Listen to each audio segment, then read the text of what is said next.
তোমার ভয় লাগে না? না, আমার ভয় নাই, আমার মৃত্যুর কোনো ভয় নেই। ঘরেও যদি মরতে হয় বাইরেও মরি। বিজিবি বা পুলিশের আর্মিদের কাছে বলবো যে গুলি কর, আমাকে গুলি কর। বাবা, আজকে যে তুমি এই আন্দোলনে এসেছো, কেন এসেছো? আমি আন্দোলনের বিচার পেতে আসছি। কার বিচার চেতে? যারা অকারণে শহীদ হয়েছে, অকারণে শহীদ হয়েছে যারা।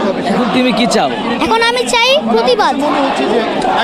আর আরেকটা চাই যে হাসিনা যেন এই প্রধানমন্ত্রীর চেয়ার থেকে সরে যায়। হাত প্রসারিত করে গুলি খেলো, তাদের ব্যাপারে কি বলবো?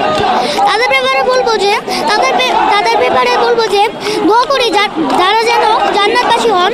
কারণ সে যে অকারণে বলেছে, সে কিন্তু একটা মিথ্যা কথা বলেছিল। প্রথমে বলেছে যে রাজাকারের বাচ্চারা কোটা পাবে না, মুক্তিযোদ্ধারা পাবে। আর আবার পরে বলছে যে